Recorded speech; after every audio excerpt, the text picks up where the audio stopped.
today we are working on Psalm 60. Psalm 60 is a wonderful psalm. It's one of the golden psalms, one of the psalms of alchemy. And so you can take base metals in your life and turn them into gold when you're working the golden psalms or the psalms of alchemy. And Psalm 60 is often used when you want a fresh start or when you want to put the past behind you. And the way I like to look at it is whatever has happened in the past, let's transform that and turn it into something amazing in our present. That's how we're going to use Psalm number 60 today, taking our past and transforming it into good in our present. The way we work psalm magic is very simple and very, very effective. We take the psalm in question and we read it out loud all the way through once without stopping. This is called an incantation. Then we take that same psalm and we go back through it. And we go through it verse by verse, and we extract for ourselves hidden, occult secrets. So we look into that psalm, and we dig for those secrets. We try to find what those meanings are behind the words. We look at them as seeds of magic that we can plant deeply in our mind. And it's through this process of just contemplating and thinking and searching and digging and applying what we find to whatever the situation at hand is, that we are doing just that, taking those seeds of magic and planting them in the fertile grounds of our minds. And then in a very real way, those seeds take root and grow and blossom forth and then bear fruit after their kind. And that's exactly what we are going to do right now with Psalm number 60. O God, thou hast cast us off, thou hast scattered us, thou hast been displeased. O turn thyself to us again. Thou hast made the earth to tremble, thou hast broken it. Heal the breaches thereof, for it shaketh. Thou hast showed thy people hard things, thou hast made us to drink the wine of astonishment. Thou hast given us a banner to them that fear thee, that it may be displayed because of the truth, Selah. That thy beloved may be delivered, save with thy right hand and hear me. God hath spoken in his holiness. I will rejoice. I will divide Shechem and mete out the valley of Succoth. Gilead is mine, and Manasseh is mine. Ephraim is also the strength of mine head. Judah is my lawgiver. Moab is my washpot. Over Edom will I cast out my shoe. Philistia, triumph thou because of me. Who will bring me into the strong city? Who will lead me into Edom? Wilt not thou, O God, which hast cast us off, and thou, O God, which didst not go out with our armies? Give us help from trouble, for vain is the help of man. Through God we shall do valiantly, for it is he that shall tread down our enemies. We're starting off with, O God, and you know when in King James, when it says God, it's talking about Elohim, rather than tetragrammaton. And sometimes that's not a big deal to differentiate, but it's a good thing to notice one or the other. When you think of Elohim, you're thinking in terms of God as a collective. And God as a collective represents the host of heaven. It represents the collective of the angels. Now, regardless of whether you're thinking of God as Elohim or God as Lord or Yud-He-Vav-He, we have to recognize that in magic, it has to represent a singular power. And not a singular power as monotheistic religion would have it be, that there's a power separate from us that's going to do things to us or for us, but it's a power that we are one with. There's only one. So there's no place that God stops and anything else starts. So there's one power, there's one force, there's one source, and only one substance in all the universe. And this force is what is being called God in this psalm. And God has many different qualities.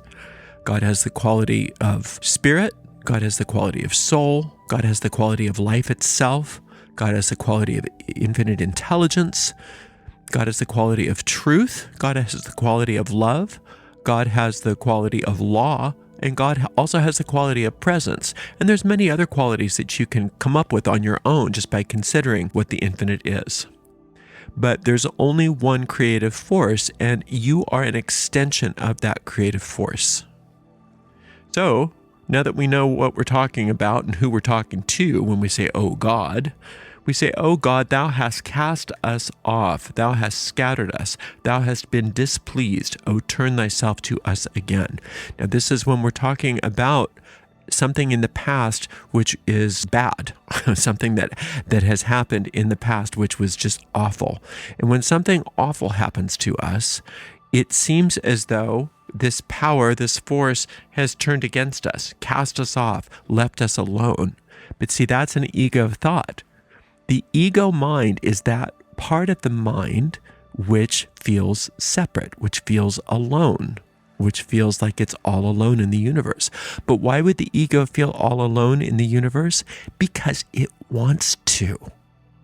It desires to.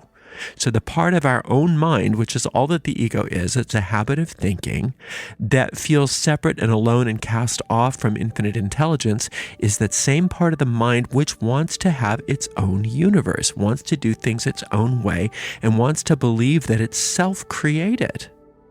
And so that's the source of whatever the problem is from our past that we are asking to be transformed. Thou hast made the earth to tremble, thou hast broken it. Heal the breaches thereof, for it shaketh. So in this case, it seems like there's been a battle. It seems like there's been a war. And the war, whatever that war is a representation of whatever this problem in our past. It can even be in our recent past, as recent as maybe a couple minutes ago even, right? This war, this battle that has shaken us to the core. But we have to recognize that the projection of the ego onto God is that God's to blame. God's the reason for the battle. God's the reason for the shaking. God's the reason for the problems, because God turned away from us and cast us off. That's a projection.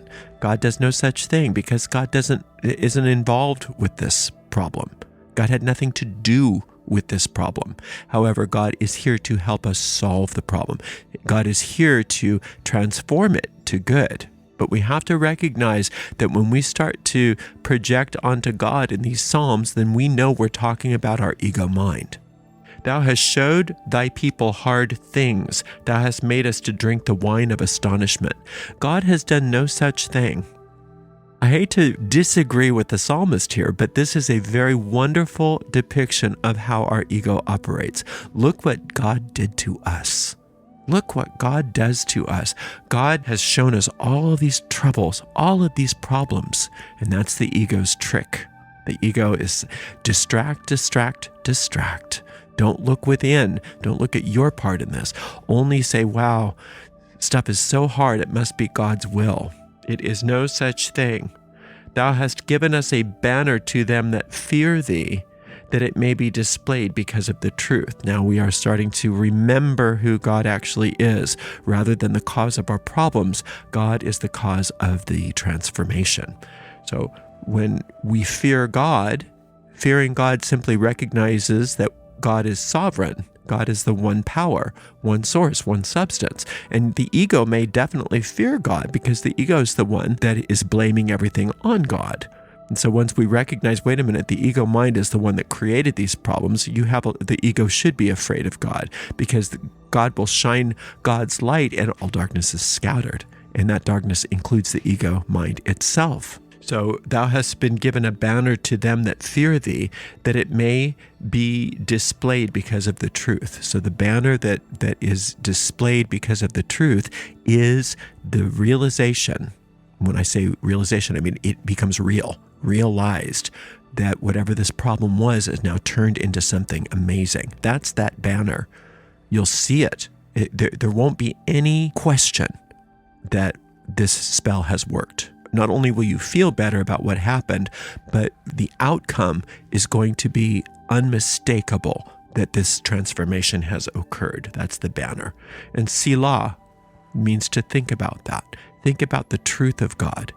You know, the truth of God is definitely Sakiel, sphere number 4 on the tree of life.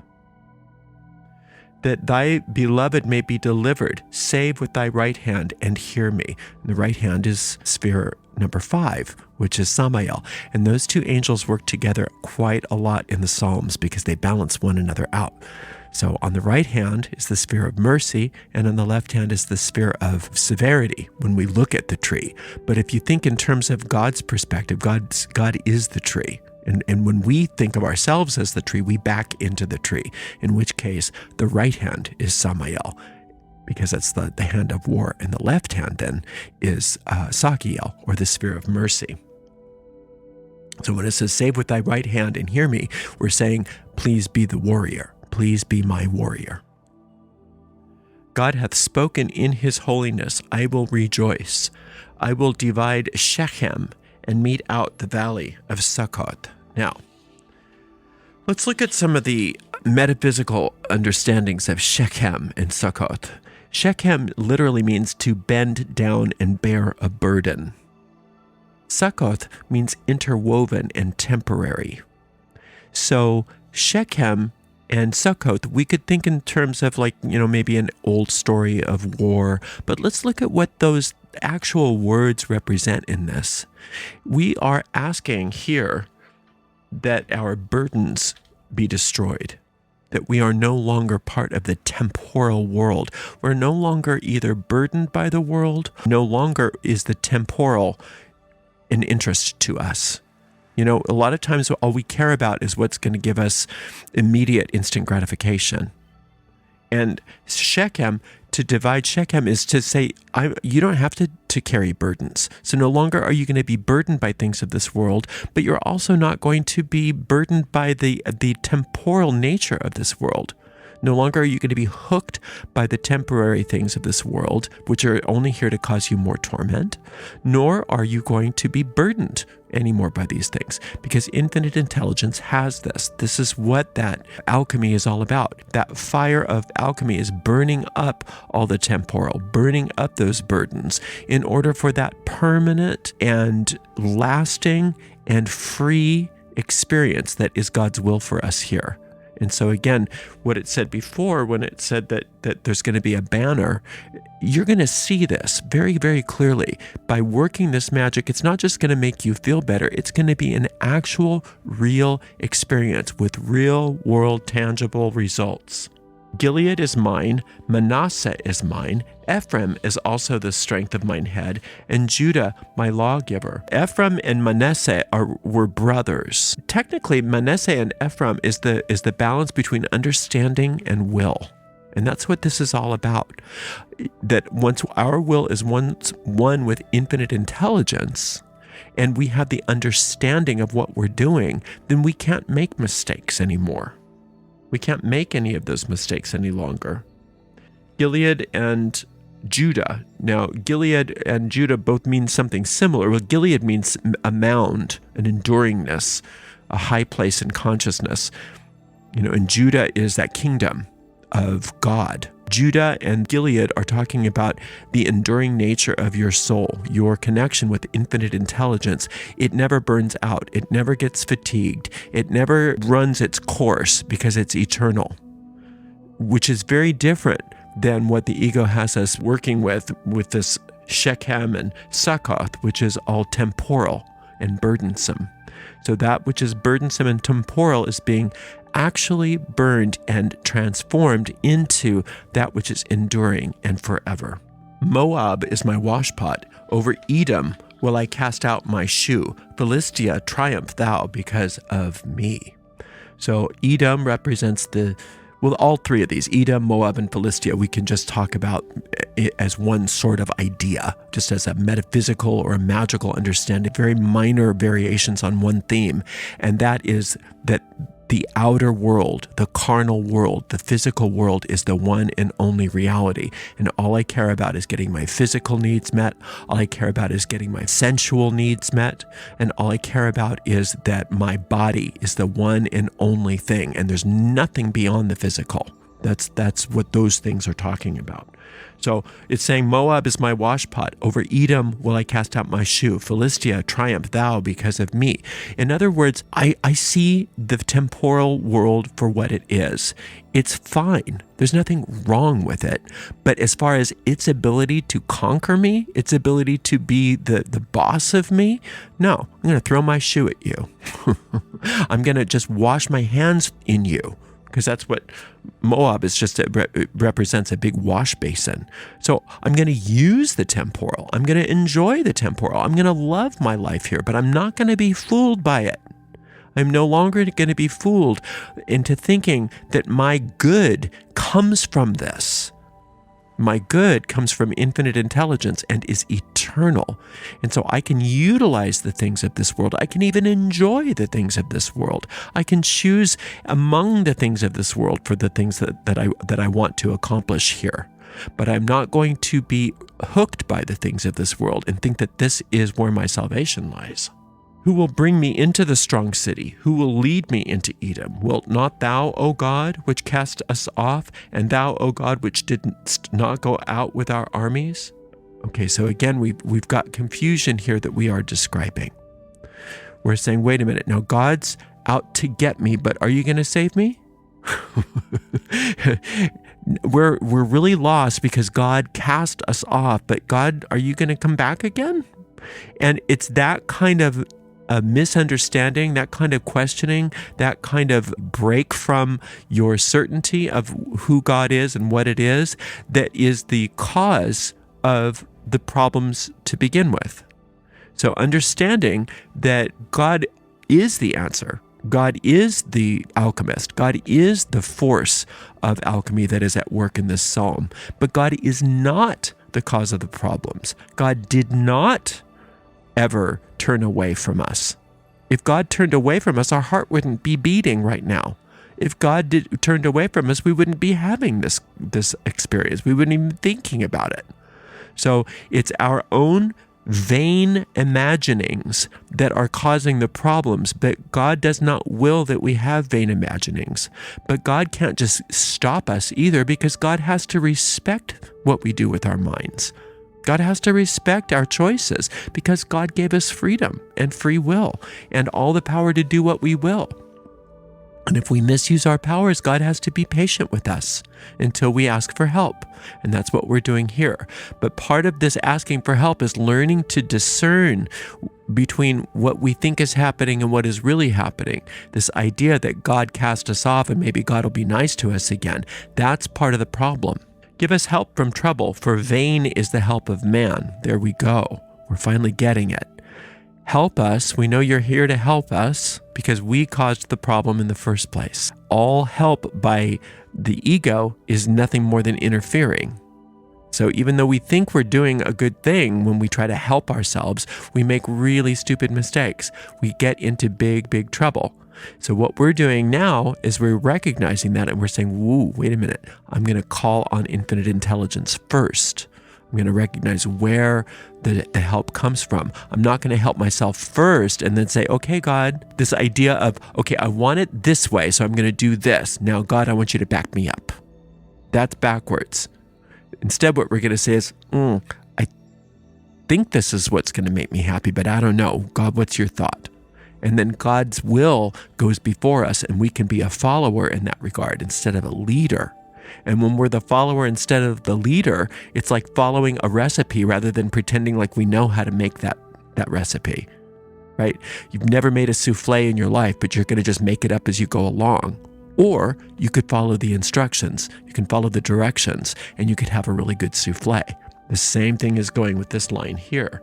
Give us help from trouble, for vain is the help of man. Just following directions doesn't mean that you're an automaton. Following directions doesn't mean that you've lost your free will. Following directions doesn't mean anything other than the fact that you want success. You don't want to just make stuff up that you don't understand. That's all.